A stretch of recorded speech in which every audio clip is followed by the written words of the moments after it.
Quando você pensa na Índia, o que aparece primeiro? Talvez um templo, talvez cores, talvez caos.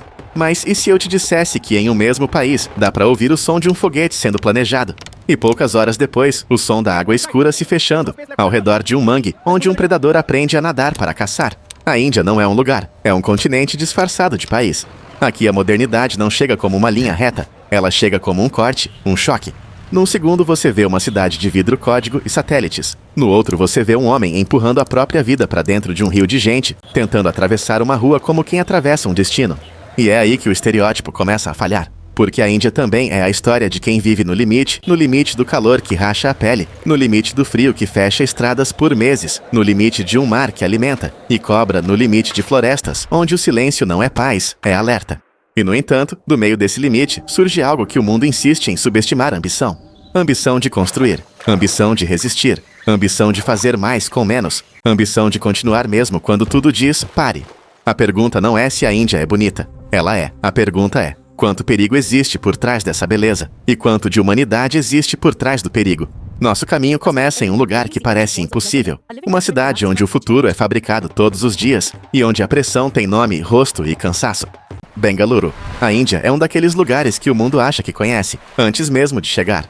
Porque a Índia virou uma ideia pronta: espiritualidade, pobreza, multidões, filmes, cores. Só que uma ideia pronta nunca consegue segurar um país que funciona como muitas nações ao mesmo tempo. Aqui, mais de 20 idiomas são oficiais, e na prática cada estado soa como um universo. Você não visita a Índia como visita um país comum, você atravessa camadas. Em uma mesma viagem dá para sentir o ar seco de um deserto que castiga qualquer distração, a umidade de florestas tropicais que engolem o horizonte, e o frio cortante do Himalaia, onde a neve não é paisagem, é fechamento, isolamento, cálculo. Tudo isso dentro das mesmas fronteiras. E é aí que nasce o primeiro mal-entendido. O Ocidente costuma olhar a Índia por uma lente só uma versão limpa demais ou exótica demais. Uma Índia de cartões postais. Ou uma Índia reduzida ao choque. Mas a Índia real é uma tensão contínua. De um lado, um país jovem, enorme, movido por ambição.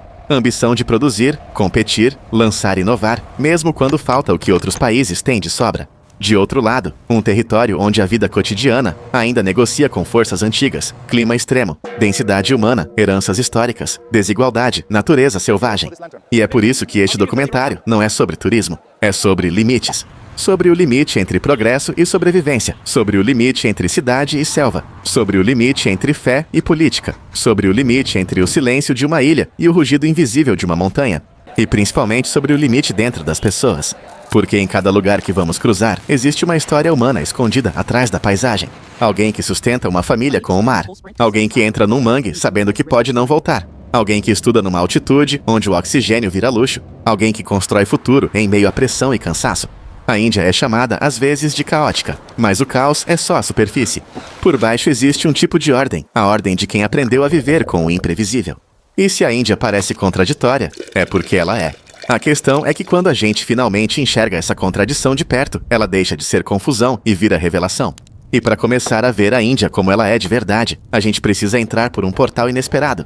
Uma cidade que parece ter sido transplantada do futuro, onde o sonho nacional não é um mito, é um projeto. Bengaluru. Bengaluru não te recebe com um pôster bonito, ela te atropela com sinais. Buzinas que não pedem licença, motores pequenos costurando espaços impossíveis. Um fluxo humano que parece ter sido programado, mas por ninguém. E por cima de tudo, uma camada de calor e poeira que gruda na pele como se a cidade quisesse deixar uma assinatura. À primeira vista você pensa, ok, é só mais uma mega cidade. E então em questão de minutos, a Índia te puxa o tapete. Porque a poucos quarteirões de ruas, onde cada segundo é disputa, surgem avenidas largas, prédios espelhados, cafés minimalistas, coworkings cheios de laptops, placas em inglês, tecnologia em silêncio. Não é o estereótipo, é outra narrativa.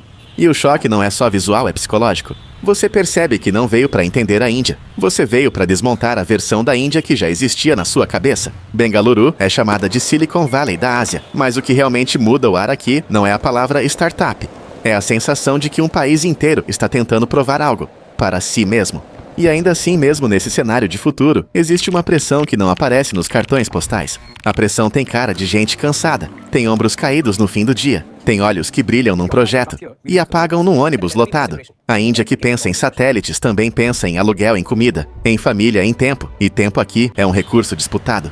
Você entra num bairro criativo, vê música ao vivo, teatro em línguas diferentes, arte respirando. E do outro lado da rua, vê um homem vendendo chá no mesmo ponto há anos, como se o futuro tivesse passado por cima dele sem avisar. É aí que o documentário muda de marcha. Porque a história da Índia não é linear, ela é simultânea. A mesma cidade que projeta um amanhã gigantesco também carrega um presente pesado. A mesma rua que vende inovação vende sobrevivência. E nesse momento, você entende o que vai acontecer daqui em diante. A cada capítulo, a Índia vai trocar de pele. E quando você achar que finalmente se acostumou, ela vai te levar para outro extremo. Do asfalto que calcula, para as muralhas que escutam, do vidro e do código, para o cheiro de especiarias e pedra antiga, da cidade que parece veloz demais, para a natureza, onde um erro é definitivo. Mas antes de irmos para o perigo que tem dentes, neve e maré, precisamos ver o primeiro símbolo dessa ambição. Um lugar onde o futuro não é apenas falado, é planejado. E ele pulsa no coração da cidade. A sede da ICRO. Bengaluru tem um truque cruel, ela parece leve, até você perceber o peso. O uau começa de forma quase cinematográfica. Arranha-céus de vidro refletindo nuvens rápidas. Telas por toda parte. Gente com crachás, mochilas, fones, café na mão, como se a cidade inteira estivesse sempre a caminho de alguma coisa. E então, no meio desse cenário, existe um coração que bate mais silencioso do que deveria. A ambição espacial de um país que muitos ainda insistem em chamar de atrasado. Aqui a Índia não é só fé, é engenharia, não é só passado, é cálculo.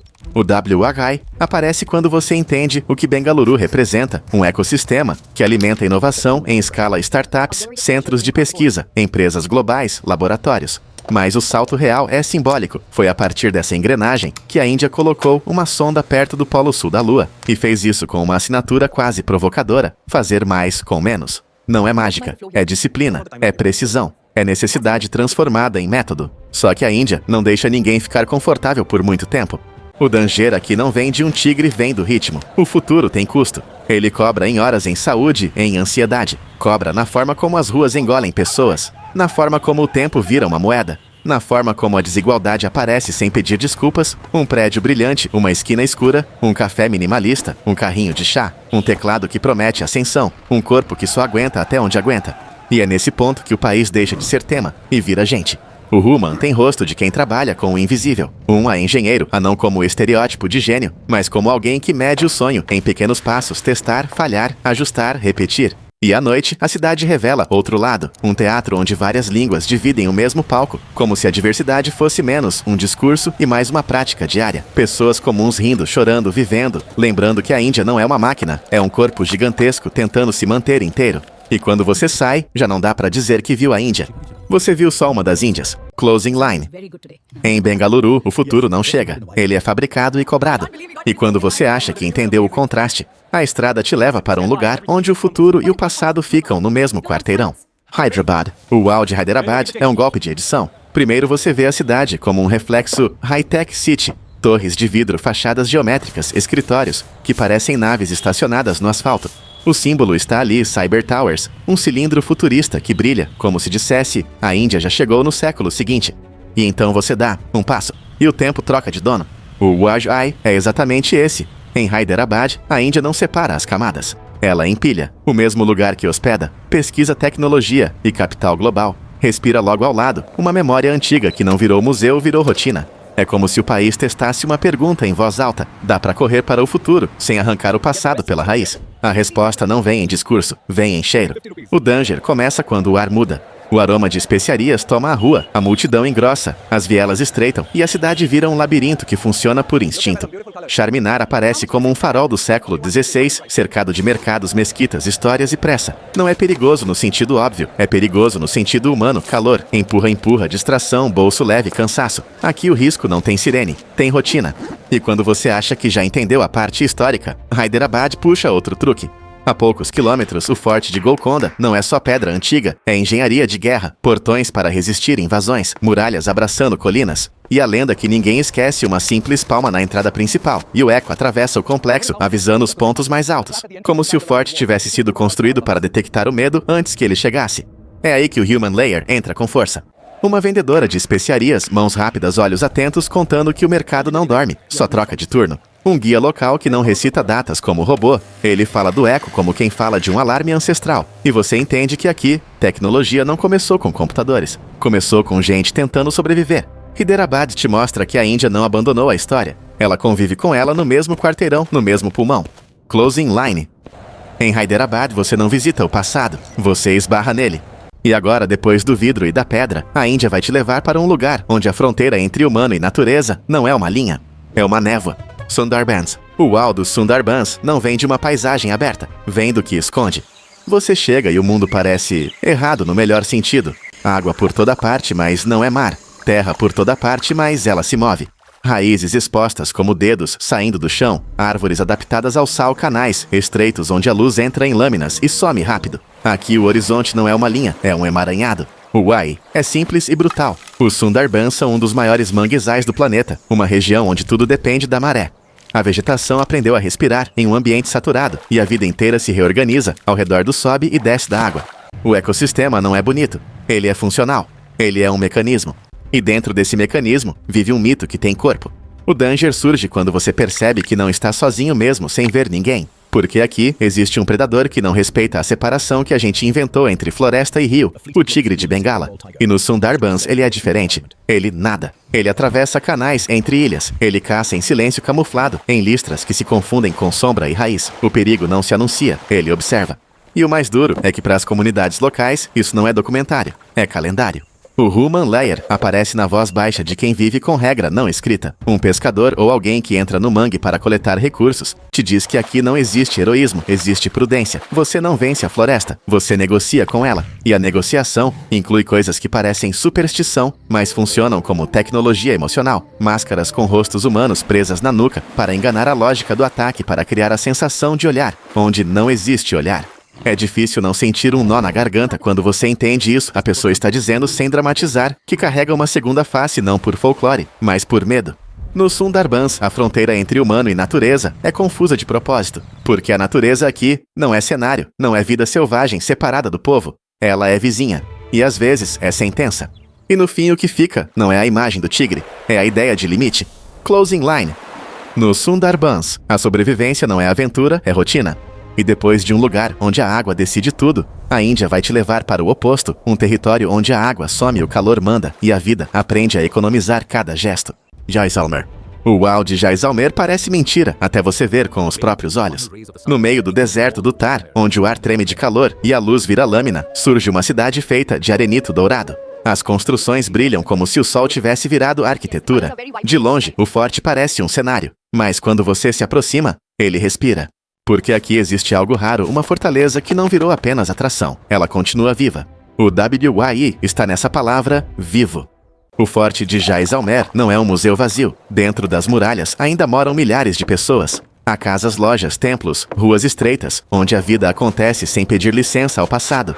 O deserto moldou tudo, as paredes grossas que seguram o calor, as janelas trabalhadas para filtrar luz, a organização de espaços, como se cada sombra fosse um recurso. Só que o deserto não é romântico. O danger aqui é lento e por isso é mais sério. Calor que desgasta, poeira que entra em tudo, escassez que ensina disciplina. No Thar, a natureza seleciona quem desperdiça energia.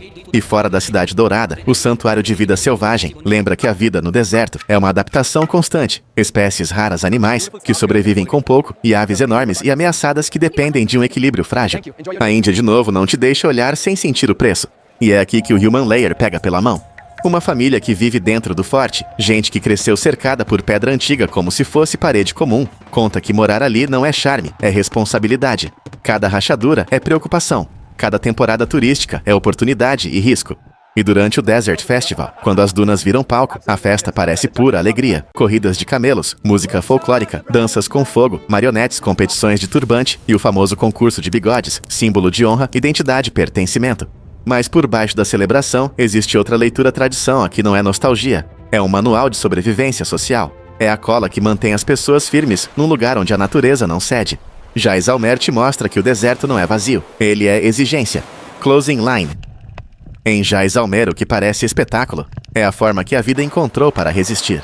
E depois do calor que aperta o peito, a Índia vai te jogar em um silêncio diferente, um azul distante, isolado, onde a paz parece total, mas é frágil. Lakshadweep. Depois do deserto, Lakshadweep parece um erro de lógica. O uau aqui é o silêncio. Não o silêncio romântico de filme, mas um silêncio físico quase material. O mar é tão claro que parece mentira. As lagoas têm aquele azul impossível que faz o cérebro duvidar. E como não há montanhas, nem multidões, nem grandes monumentos, o olhar não tem onde se prender. Então ele afunda. Na água, na luz, na sensação de estar longe de tudo. E você está. O WHI de Lakshadweep é justamente esse afastamento. São ilhas dispersas no Mar Arábigo, com acesso controlado e turismo limitado. Muitas permanecem quase intactas, e isso não é acaso. É uma forma de proteção. O isolamento preserva ecossistemas frágeis, recifes de coral que viram abrigo para peixes, tartarugas, raias. Aqui a natureza não aguenta muito movimento. Ela aguenta cuidado. Mas a Índia nunca entrega paz sem mostrar o outro lado. O Danger em Lakshadweep não tem barulho, ele tem fragilidade. Corais não quebram como pedra, eles morrem devagar. Uma mudança pequena, um impacto repetido, um descuido turístico, e o paraíso começa a se desfazer, sem drama, sem explosão, sem manchete. Além disso, existe o perigo do próprio isolamento. Quando algo dá errado, tudo fica mais longe. A ajuda demora, saída custa. A tranquilidade é uma proteção, e também uma prisão. E é aí que a história volta para o humano. O Human Layer aparece em gente que vive em outro ritmo. Um pescador artesanal que mede o dia pelo vento e pela maré, não pelo relógio. Pessoas que aprenderam a não desperdiçar não por filosofia minimalista, mas porque o mar alimenta. E também decide. A ilha ensina uma lição que cidades esquecem: você não controla tudo, você se adapta. E de repente você entende por que Lakshadweep é tão importante dentro deste documentário. Porque ela contradiz a narrativa fácil de que a Índia é só intensidade e excesso. Aqui a Índia é oceânica, discreta, quase invisível. E isso é perigoso também, porque aquilo que é invisível costuma ser o primeiro a ser destruído, sem que ninguém perceba. Lakshadweep não te impressiona com grandiosidade, ela te assusta com delicadeza. Closing line. Em Lakshadweep a paz existe, mas ela depende de não ser tocada demais. E depois desse silêncio azul, a Índia vai te puxar de volta ao continente, para uma cidade, onde o futuro tenta nascer em cima de um rio que já viu de tudo. Ahmedabad. O uau de Ahmedabad não vem de uma montanha nem de um monumento antigo, vem de uma ideia desenhada por cima de um rio. De noite, o Atal Bridge parece uma fita de luz suspensa no ar. Curvo assimétrico, feito de vidro, aço e fibra, ele atravessa o Sabarmati como se fosse mais leve do que deveria. E quando as cores mudam lentamente refletindo na água, dá aquela sensação rara, uma cidade tentando se reinventar, sem pedir permissão ao passado. O why está no que existe ao redor a Sabarmati Riverfront. Uma revitalização urbana que transformou margens antes degradadas em um corredor verde, com parques, ciclovias, arte e feiras culturais. É uma afirmação bem clara: o futuro pode nascer onde antes havia abandono. Mas toda reinvenção tem uma conta e Ahmedabad não foge disso.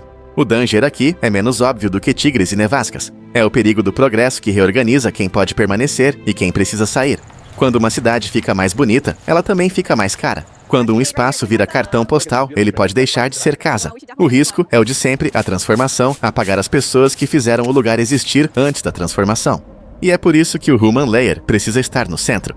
Um trabalhador que atravessa o Riverfront de bicicleta ao amanhecer, não como turista, mas como rotina.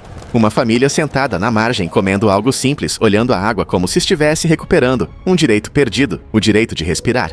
Um artista de rua pintando, enquanto a cidade passa correndo, tentando deixar uma memória que não seja demolida. E pairando como sombra histórica, a presença de Gandhi na cidade, não como estátua decorativa, mas como pergunta: modernizar é só construir, ou é também incluir? Ahmedabad não é apenas caótica ou futurista. Ela é um campo de negociação entre o que foi e o que quer ser. E quando você entende isso, o brilho do Atal Bridge muda de significado. Não é só estética, é intenção. Closing line. Em Ahmedabad, o futuro não substitui o passado. Ele negocia com ele. E agora, depois da cidade que tenta se redesenhar, a Índia vai te levar para um lugar onde nada se desenha facilmente porque a própria altitude manda. Um vale remoto acima de 4.000 metros, onde o inverno fecha o mundo. Spiti. O uau de Spiti não é bonito no sentido fácil, é puro e por isso assusta. A estrada sobe, sobe, sobe, e a paisagem vai sendo sugada. As árvores desaparecem, o ar fica mais leve e o corpo percebe. O silêncio começa a dominar como se tivesse peso. E então, de repente, você vê um conjunto de construções empilhadas na rocha, como se alguém tivesse colado um mosteiro na montanha com teimosia. É o mosteiro de Kei. O WI aqui é um tipo diferente de tecnologia disciplina. Kei não é só um lugar de fé. Foi centro espiritual, administrativo e até defensivo. Sobreviveu a invasões, terremotos, incêndios, reconstruído muitas vezes, como se o vale insistisse em manter viva uma linha de continuidade. Por dentro, escadas estreitas, corredores irregulares, paredes com pinturas budistas tibetanas que atravessaram séculos. E antes do amanhecer, o dia começa com orações coletivas, ritual e estudo lógica, filosofia, astrologia tibetana. Não é romance. É rotina, em um lugar onde a rotina é o que impede tudo de desmoronar. Mas Spiti não te deixa esquecer onde você está. O danger aqui é matemático. A quase 4.000 metros, cada movimento custa mais. E no inverno, o vale se fecha. Neve bloqueia estradas por meses. Povoados e mosteiros ficam isolados, obrigados a planejar combustível, comida e remédios com rigor. Não existe improviso quando o mundo vira gelo. A sobrevivência vira logística. E então vem Dankar e ele parece desafiar a gravidade. O mosteiro de Dankar está encravado na borda de um penhasco, olhando a confluência de rios, como se guardasse o mapa do vale. Só que a própria terra ali é instável, argilosa, frágil. O lugar é tão histórico quanto ameaçado. Por isso construíram um novo mosteiro, em uma área mais acessível, não como abandono, mas como continuidade. A espiritualidade precisa sobreviver, mesmo se a pedra não conseguir. E é aqui que o Human Layer bate mais forte. Um monge jovem estudando com calma como se o tempo fosse infinito, mas você sabe que lá fora o inverno não negocia. Uma família local contando sem drama como calcula, lenha querosene, farinha, remédios. Um erro pequeno pode virar semanas de sofrimento. Speech te ensina que o perigo nem sempre vem em forma de ataque. Às vezes ele vem em forma de ausência, falta de estrada, falta de oxigênio, falta de margem. E paradoxalmente é isso que dá valor a tudo. Porque quando quase tudo falta, cada coisa pesa, cada chá quente, cada vela acesa, cada riso dentro de uma casa de barro, cada mantra repetido no escuro. Speech não é fácil de alcançar, e talvez seja justamente por isso que ele parece tão verdadeiro. Closing line. Em Speech, sobreviver é fazer menos, para durar mais. E depois do lugar onde o mundo se fecha por meses, a Índia vai nos levar para um extremo diferente, não de altitude, mas de presença. Uma escultura colossal que foi construída para ser vista de longe e para dizer uma frase em pedra e metal. Unidade. Gujarat, a estátua da unidade. Até aqui a Índia parece um espetáculo de extremos. Cidade que fabrica futuro, mercados onde o passado respira, mangue onde a lei é silenciosa, deserto onde cada gesto custa, ilhas onde o paraíso é frágil, um rio redesenhado para prometer amanhã, e um vale onde o inverno fecha o mundo. Mas no meio do caminho, algo muda, porque você começa a perceber que o perigo mais constante não é a neve, nem o tigre, nem o calor. É o que esses extremos fazem com as pessoas. Na cidade, o perigo é o tempo e o corpo pagando a conta. No mangue, o perigo é o medo virando hábito e o hábito virando herança. No deserto, o perigo é a escassez ensinando disciplina, mas também cobrando orgulho. Na ilha, o perigo é a delicadeza, aquilo que parece eterno. Pode desaparecer sem barulho. Na montanha, o perigo é a ausência quando a estrada some, a vida fica do tamanho do estoque. E então a Índia deixa de ser um lugar incrível e vira um espelho. Um espelho desconfortável, porque ela te obriga a encarar uma pergunta que nenhum cartão postal quer fazer. Quantas versões de nós mesmos nós criaríamos para sobreviver? Talvez fosse a máscara na nuca no mangue, talvez fosse a rotina calculada do monge no gelo, talvez fosse a pressa compulsiva da cidade, talvez fosse aceitar que o mar manda e pronto. A Índia não é só um país de contrastes, ela é um país de adaptações. E quando você enxerga isso tudo, ganha outro peso. O foguete já não é só orgulho nacional, é uma resposta à subestimação. O festival já não é só folclore, é identidade como armadura. O rio revitalizado já não é só beleza, é disputa por espaço e futuro. A Índia, no fundo, está sempre dizendo a mesma coisa com linguagens diferentes. Nós continuamos. E é com essa tensão na garganta, essa mistura de fascínio e inquietação que a gente chega ao símbolo final. Algo tão grande que parece exagero, até você entender que ele não foi feito para ser bonito. Foi feito para ser uma mensagem. E a mensagem tem 182 metros de altura. A estátua da unidade. De longe ela não parece real. O uau é imediato uma figura humana gigantesca de bronze, com 182 metros de altura, como um prédio de 60 andares, transformado em corpo. A estátua da unidade não está ali para ser bonita. Ela está ali para ser inevitável, para dominar o horizonte, para obrigar você a olhar. E quando você chega perto, a primeira sensação não é orgulho, é pequenez. Porque um monumento desse tamanho não celebra apenas uma pessoa, ele materializa uma ideia. O WI começa com o nome Sardar Vallabhbhai Patel, o líder que ajudou a integrar centenas de estados principescos no nascimento da Índia independente. A mensagem do lugar é clara. Apesar de centenas de línguas, religiões e culturas, o país pode se erguer como um. Mas toda ideia grande tem um lado que ninguém coloca no folheto. E é aí que entra o Danger. Unidade é uma palavra bonita, até virar pressão. Até virar pergunta unidade para quem a que custo. Porque num país onde tudo é diverso, ser um pode significar duas coisas ao mesmo tempo. Pode ser força coletiva, ou pode ser uma tentativa de esconder rachaduras com um símbolo gigante. E símbolos gigantes têm sombras gigantes. A sombra aparece no contraste do lado de fora, o colosso. Do lado de dentro, o cotidiano. É aqui que o Human Layer precisa ser visto de perto. Um vendedor ambulante ajustando a barraca, enquanto turistas levantam celulares, como se estivessem fotografando a própria fé. Um guia repetindo a mesma história dezenas de vezes ao dia e ainda assim tentando colocar verdade em cada frase, porque sabe que para muita gente essa pode ser a primeira vez que a Índia deixa de ser estereótipo e vira emoção. Uma família que economizou por meses para subir ao mirante, não só para ver a paisagem, mas para sentir que faz parte de algo maior. E ao mesmo tempo pessoas locais que convivem com o fluxo, com a transformação do território, com o progresso chegando com regras novas, preços novos, ritmos novos. A base da estátua tem museu exposições elevadores, que levam a um mirante a mais de 150 metros. À noite, luzes coloridas cobrem o monumento e o espetáculo vira quase surreal, como se a Índia estivesse dizendo: olha o que nós somos capazes de construir. Mas o clímax não é o tamanho. O clímax é a pergunta que o tamanho provoca. Se a Índia consegue erguer um colosso para representar unidade, consegue também garantir que essa unidade não apague ninguém no processo. Porque a Índia que vimos até aqui, cidade, mangue, deserto, ilha, rio, montanha, não é uma Índia única. É uma Índia múltipla tentando caber dentro de uma palavra. E talvez seja isso que mais impressiona, não a estátua, mas o esforço humano por trás dela. E quando a gente olha de volta para tudo o que atravessamos, uma coisa fica clara. A Índia não muda a sua visão porque é exótica. Ela muda porque é real demais. E agora a última pergunta. A que fica com você quando o vídeo termina? A Índia não cabe numa frase, nem num estereótipo, nem numa versão só. Ela pode ser um laboratório de futuro em Bengaluru.